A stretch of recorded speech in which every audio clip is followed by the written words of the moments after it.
இயேசுவில் அன்புக்குரியவர்களே,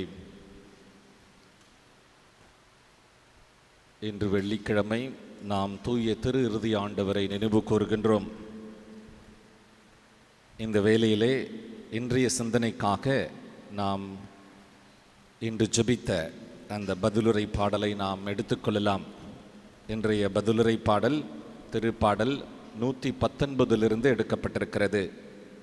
திரு விவிலியத்திலே மிக நீண்ட திருப்பாடலாக இது கருதப்படுகின்றது.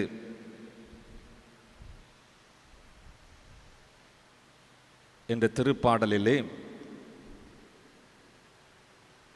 ஆண்டவர் நமக்கு கற்பித்திருக்கின்ற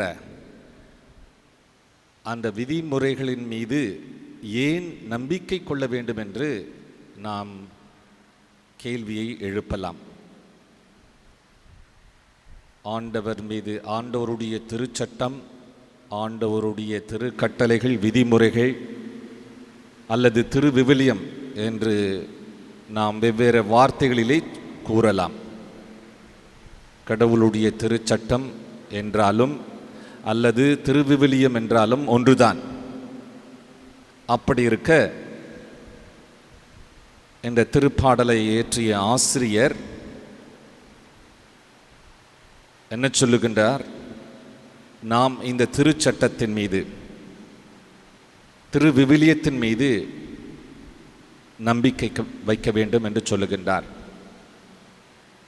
நாம் எத்தனையோ முறை இந்த திருச்சட்டத்தை படித்திருக்கின்றோம், தியானித்திருக்கின்றோம். இருப்பினும் அவருடைய கண்ணோட்டத்தில் 3 முக்கியமான விஷயங்களை இன்று நாம் தியானிக்க அழைக்கப்படுகின்றோம். நாம் ஏன் திருச்சட்டத்தில், திருவிவிலியத்தில் நம்பிக்கை வைக்கிறோம் என்று பார்க்கும் பொழுது, முதலாவதாக திருச்சட்டத்திலே அநேக வாக்குறுதிகள், நிறைவேறப்படுகின்ற வாக்குறுதிகளை நாம் பார்க்கின்றோம். வாக்குறுதிகள் என்றால் வாக்குத்தத்தங்கள் என்று கூட நாம் சொல்லலாம். உதாரணமாக, நான் உன்னை விட்டு விலகுவதுமில்லை, கைவிடுவதுமில்லை என்று சொல்லியிருக்கின்றார் ஆண்டவர். அது நம்முடைய வாழ்க்கையில் எத்தனையோ தருணங்களிலே நிறைவேறுவதை நாம் பார்த்திருக்கின்றோம். இரண்டாவதாக, ஆண்டவருடைய திருச்சட்டத்திலே நிலையான மகிழ்ச்சியை நாம் பார்க்கின்றோம். நம்முடைய அன்றாட வாழ்க்கையிலும் கூட இதை நாம் அனுபவித்து வருகின்றோம். மூன்றாவதாக, ஆண்டவருடைய திருச்சட்டத்திலே, ஆண்டவர் நமக்கு கொடுத்திருக்கின்ற அந்த திருவிவிலியத்திலே நமக்கு மிகுந்த பாதுகாப்பு இருக்கின்றது. அவர் நமக்கு பாதுகாப்பு அளிக்கின்றார்.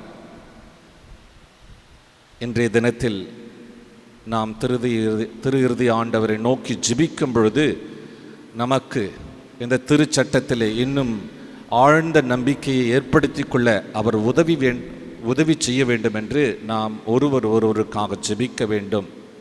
அவர் நமக்கு கொடுத்திருக்கின்ற வாக்குறுதிகள் நம்முடைய அன்றாட வாழ்விலும் குடும்ப வாழ்விலும் பங்கு நிறைவேற வேண்டும் என்றும், நமக்கு நிறைவான மகிழ்ச்சியை அவர் தொடர்ந்து அளிக்க வேண்டும் என்றும், நமக்கு அனுதினமும் நல்ல பாதுகாப்பை தந்திட வேண்டும் என்றும் நாம் இந்த திருப்பலியிலே தொடர்ந்து ஜெபிப்போம்.